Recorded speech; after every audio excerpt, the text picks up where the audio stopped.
मटण chicken विसराल अशी चव चपाती किंवा भाकरीसोबत खायला कोणतंही वाटण न करता बनवली अस्सल कोकणी पद्धतीची ओल्या काजूची भाजी. ही भाजी घाई गडबडीच्या वेळेस मुलांच्या किंवा नवरोबाच्या डब्याला देण्यासाठी झटपट तयार होणारी रेसिपी आहे.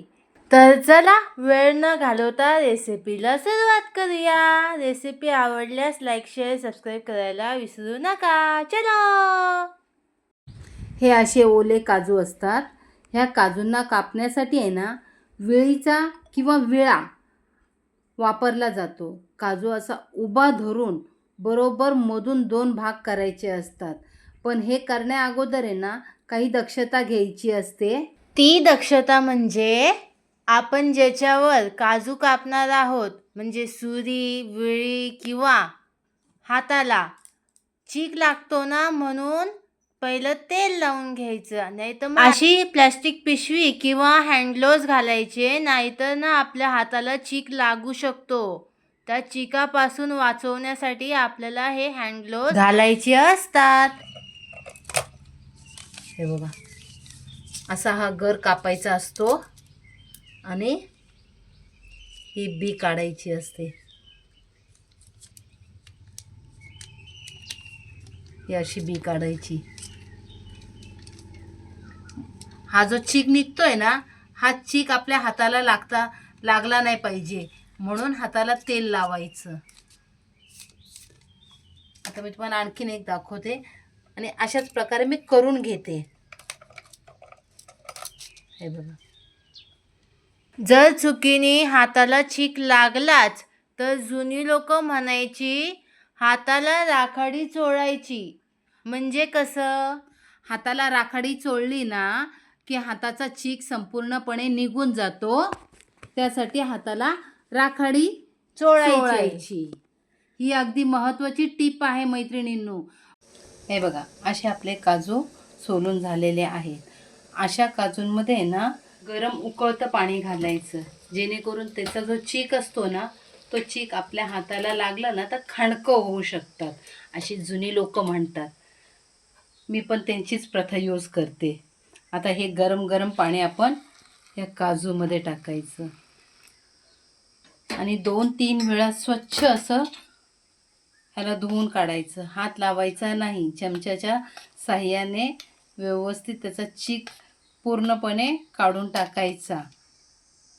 त्यावर आहे ना हे बघा हे नाही सालपटं बघा ही अशी सालपटं आहे ना आपोआप अशी सुटतील. हे बघा अशी सुटून येतात. म्हणून गरम पाण्यात काजू भिजत घालायची. 1-2 मिनटं घातली ना की हे पाणी टाकून द्यायचं आणि पुन्हा दुसरं पाणी घ्यायचं. आता मी हे पाणी टाकून देते. असं पाणी टाकून झालेलं आहे. आता पुन्हा दुसरं पाणी टाकायचं.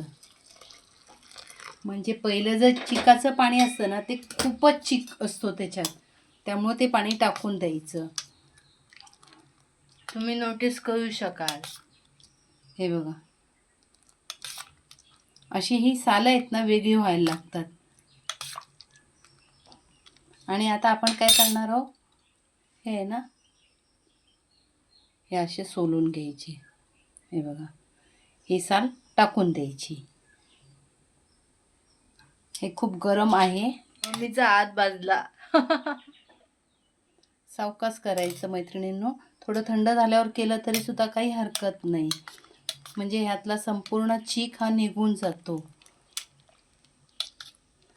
असं हे थंड झाल्यावर सोलून घ्यायचे आणि मग मी तुम्हाला पुढचं प्रोसिजर दाखवते. हे असे व्यवस्थित आपण हे काजूचे गर बघा किती मोठा आहे. असे व्यवस्थित सोलून घ्यायचे.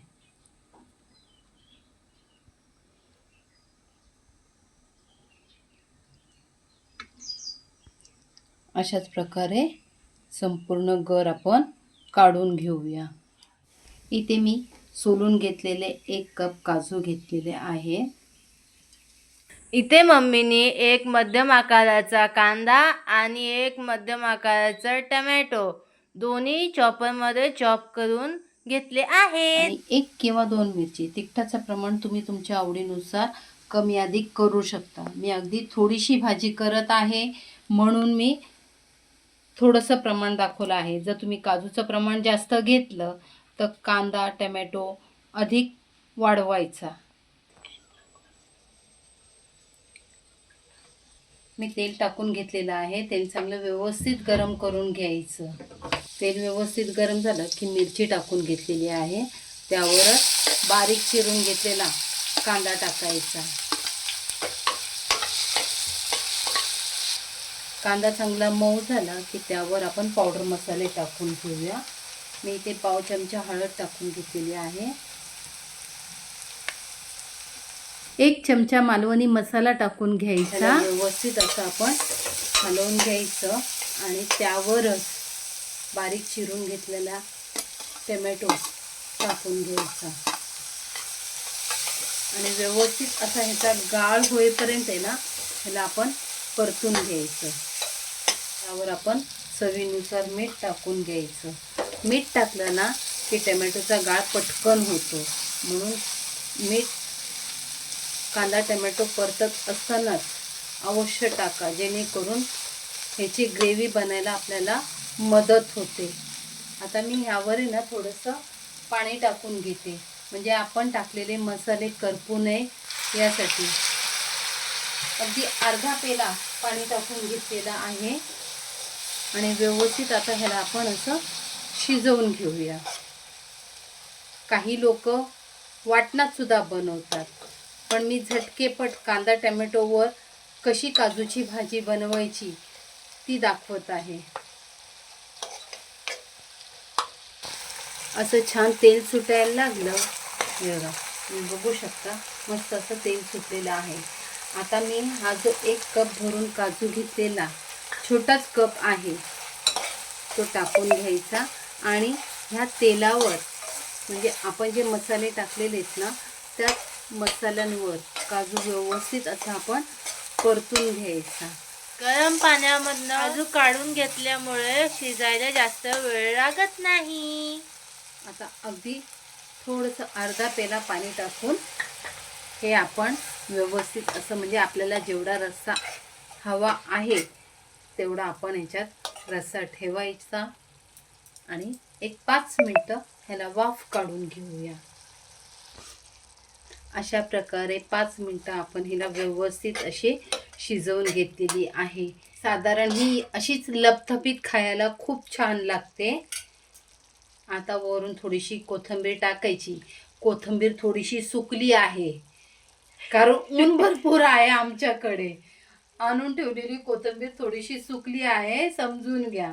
आता गॅस बंद करायचा आणि आपली भाजी खाण्यासाठी तयार झालेली आहे. तुम्ही बघू शकता किती छान झालेली आहे. मैत्रिणींनो, तुम्हाला जर आजचा हा व्हिडिओ आवडला असेल तर लाईक करा, शेअर करा आणि आमच्या चॅनलला सबस्क्राईब करा. भेटूया पुन्हा